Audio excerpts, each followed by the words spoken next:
And actually, the people in the community contributes a lot din talaga, especially sa mga Sobra. nakakasama mo, even sa school, outside school.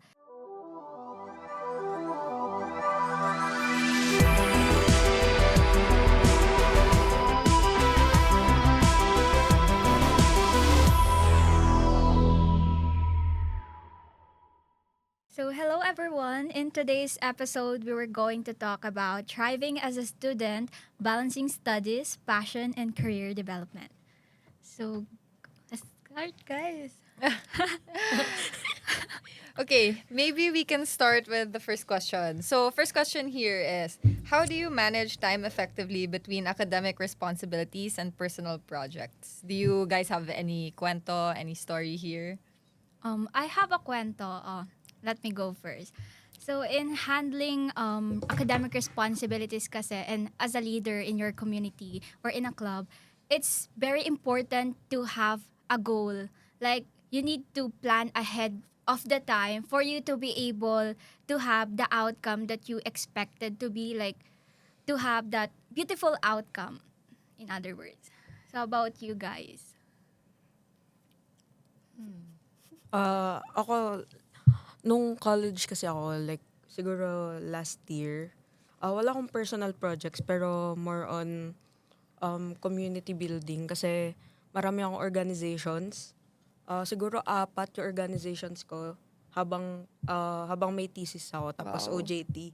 So, hindi ko That's a rin, lot, ah. that time, hindi ko rin alam kung paano siya i-manage. Pero, nagawa ko kasi siguro first, I sort kung ano yung pinaka-important or yung pinaka-kailangan ng gawin immediately kasi yung malapit sa deadline. And then, syempre, hindi ko pwedeng kalimutan yung thesis ko and yung OJT ko. So, siguro ginagawa ko siya every night, yung ACADS. Tapos sa umaga naman yung organizations ko, yung mga events, pati ayun, yung pag-organize mismo. Gets. I think kind of same with you in a sense na I didn't have a lot of personal projects when I was in college, pero there was a time that I was very active in orgs, and then eventually once I stopped with orgs, I ended up doing full-time internship and then also full-time work. So, I'll admit, super hirap niya. Like, time management-wise, like, wow, parang I have class 7:30 to 9 a.m. Tapos 9 to 5 my work, 6 to 7:30 my class. Tapos may projects ka pa after. So, how I managed my time effectively noon was really like knowing what mattered to me. So, if I knew na this is what I want to prioritize, like, I'm gonna find a way na dapat ito talaga yung mangyari this when I finish it on time. Pero, it's more of understanding my priorities, knowing what to prioritize and deprioritize para I can still keep myself happy and still achieve the goals that I want. Me naman, I'm a student athlete. So, medyo ano siya, medyo masakit yung schedule niya. So, yung training po namin is start from morning. And then, minsan may mga tune-up outside. Tapos, sinabayan pa siya ng thesis namin, ng capstone namin. Tapos, naka-assign din kasi ako sa mga papers, gano'n. Tapos, nagde-develop din kami ng device and prototyping. I think na-manage ko siya through, may ginagamit akong apps. I think, pwede ba sabihin? Like, I think so, yeah, sure. It's Notion. Tapos, ina-arrange ko siya doon. Kasi, may thesis kami. Tapos, may mga back subject ako na sobrang loaded ako sa araw na yun. And then, minamanage ko siya through that apps. Tas, may nilalagay akong mga, I think toxic siya kasi naririnig ko siya na toxic yung way na nilalagyan mo ng mga oras. Kasi minsan parang, na nung body mo na, this time na, ganito na. Tapos makakat ka na, like, hindi siya natatapos. Halimbawa, gumagawa ka ng isang bagay and then, may time na, dahil memorize na siya nung body mo, ng body language mo, kahit hindi mo siya natatapos, tapos parang, the next step ka naman na kasi, ayun na yung time para sa another task naman na gagawin mo. That's why, ganyan ko siya minamanage. And then yung sa career, sa mga event, totally laging online event yung mga inaatidan ko. Kasi, Smart, okay. kasi hindi ko kaya mag-manage ng pumunta sa mismong event kasi sobrang thrilling nung training din namin. Yun lang. Gets. Yeah. I think when I started kasi college, half of it was online. Tapos the second half, we went back na face-to-face. So, when it was online, yun, I had capacity pa sa orgs. Pero when we started going back face-to-face, parang ang hirap na. Yeah, transpo, tapos like, you can think how you're gonna get to school and stuff like that. Yeah, I get you. Mahirap siya. So White Cloak Technologies is a custom software development company. They build mobile and web applications. They work with leading brands in banking and real estate. Visit their website at www.whitecloak.com to know more.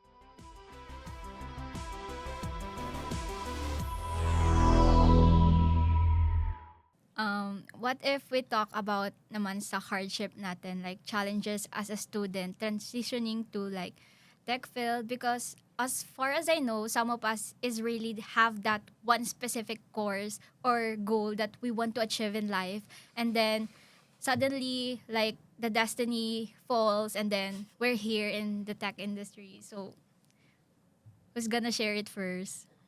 Ako na siguro. Actually, yung course ko was computer science. Pero hindi ako yung pumili nun. So, ang hirap niya, lalo na online. Kasi ang hirap mag-keep up. Tapos yung mga classmates ko that time, alam nila yung gusto nila. So, may background na sila.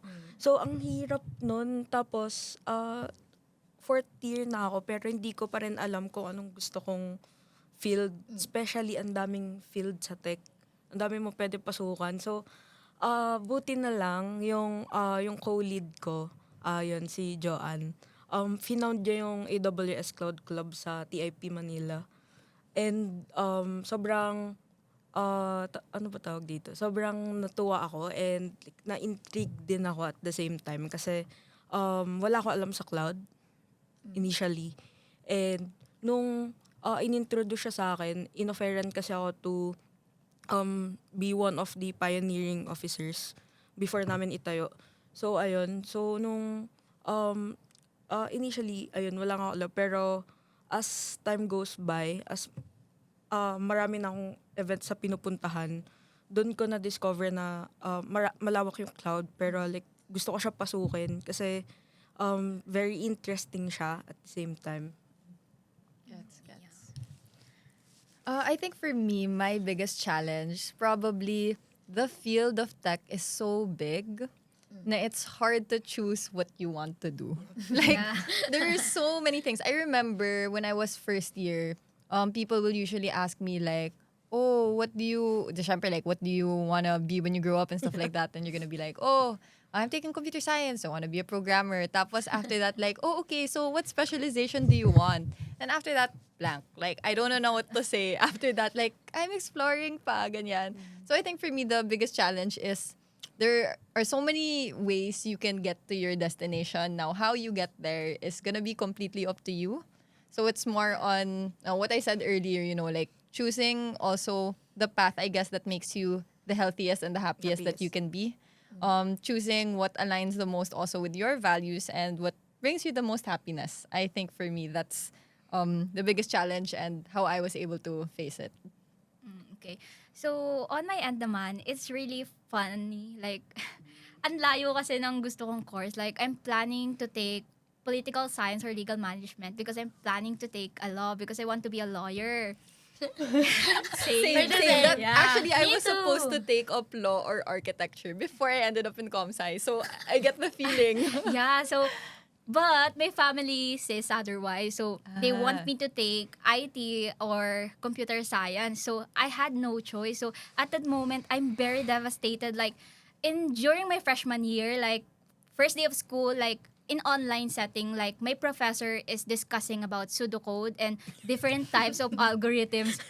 And then I was just there in my room sitting like out of nowhere, like super tulala lang ako, like in my mind nagpapanik na siya like what is he talking about? Like I'm so confused, like I had no idea, like totally parang out of place. And then little by little na-realize ko na umiiyak na pala ako, like oh my God, what's happening? And then fast forward, nung releasing na ng grades, guys, it shocked me. Like, hindi naman ako bagsak, pero for me, as an academic achiever since grade schooler, mababa na siya sa akin. And then siguro, that's the reason that drives me to do more. Like, it gives me motivation. It uplifts myself to do more because sabi ko, yung mindset ko ang pangit kasi andito na ako and then magsasayang ako ng tuition, ng panahon. So, why not? It is what it is. Let's go.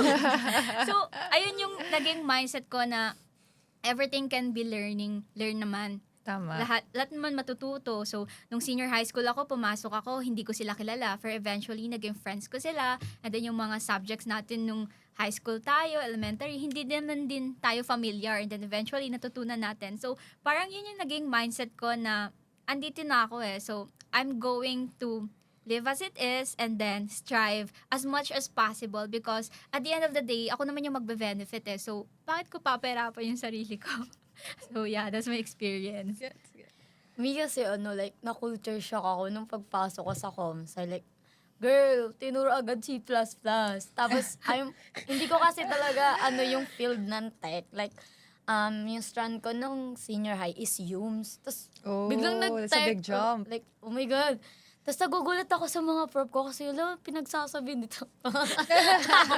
Same vibe. Tapos yung mga classmate ko, alam na nila kung ano yung tech nila. Minsan nag-uusap-usap sila like, ano tech stack mo? Tapos, anong tech stack? Tapos sinasabi din nila, language.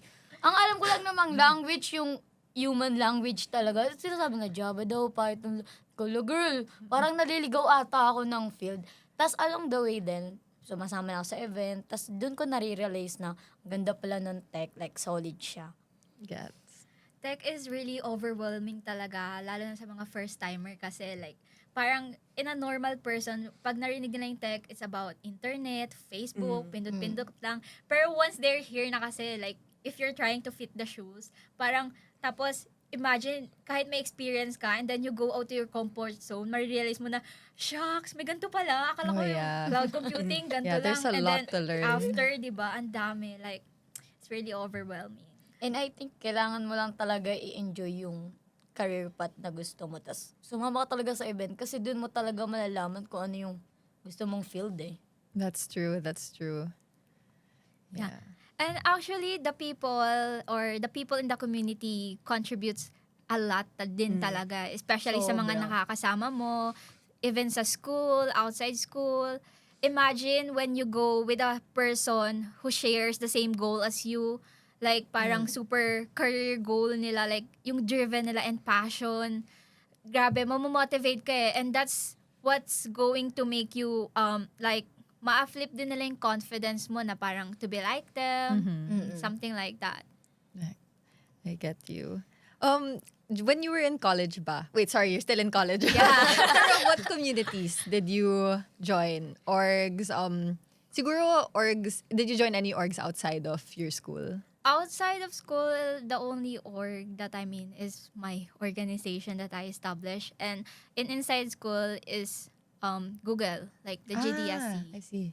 So Okay. as much as possible kasi I want to try like different, so I know kung paano siya nagwo-work and this and that. So I can familiarize myself with anything related to tech. Okay. Me kasi yung org ko lang nasalihan talaga is outside, is yung sa AWS Ligarda lang din. And then sa school kasi, siya Cisco organization. Oh. Medyo broad, medyo naligaw na naman. Like, ang AWS kasi more on cloud. Tapos biglang sumali din ako sa Cisco. Parang inaano ko rin yung field ko na kailangan ko talagang alamin kung ano talaga yung career path na gusto ko sa future. So parang we're all in the AWS community pala. Like we're all tied to it one way or another. Okay. Kasi for me naman, I didn't discover the AWS club through school. Pero I was a previous intern in AWS. Ooh. So through there, I met when I was interning, they had the community day. Tapos they invited me as a speaker, and that's how I met the other people, sina Rafi, sina Jambi and all. Tapos, ayun, that's how I ended up here. Pero I love the community. It's fun. That's why I keep Yeah. coming back pa rin. It's very homey. Yeah, yeah. And very wholesome also. Yeah. Compared to like other clubs, in AWS kasi, they will not let you feel na out of place ka. They will not let you yeah. feel na magaling sila, ikaw hindi. But the thing that I love the most about AWS Cloud Club Philippines is that ini-encourage ka pa nila eh. Like, sila pa mismo yung nagtuturo sa'yo na gawin mo to, maganda to, ganyan. So parang hindi siya nakakahiya to someone like me na hindi ganun ka technical or ka-techy na person. Kasi parang by bridging the gap, tapos sila yon, tapos parang natututo ka pa to them eh. So it's really helpful talaga. Lalo na sa mga taong shy, na mga walang background or experience. Grabe, solid sila. Yeah. Tsaka ano din, siguro, yung workshops and seminars sila. Oh. Di ba? yeah. Sobrang yeah. helpful Sobrang niya ganda. sa mga walang background. Like, Yeah. True. pwede ka talagang umattend kasi marami kang matututunan. That's true, that's true. Kasi even if the workshop, kahit yung title ng workshop is super hard, pero pag nandun ka na mismo sa workshop, my gosh, marirealize mo sa sarili mo na, ay, kaya ko pala. Something like that. Kasi grabe, ang galing nila. Hindi nila ipapafeel sa'yo na magaling sila. Instead, lahat kayo magaling. Ganon. I think may nakausap ako sa event ng AWS na professional na pala siya. Tapos hindi ko na rin na professional siya. Kasi, oh my God, yung ano niya, yung the way siya makipag-communicate, para lang din siyang student. Oh, Tapos okay. sumula nun, my God, ang galing niya. Namamangha na talaga ako sa kanya. Super humble kasi talaga ng mga people there.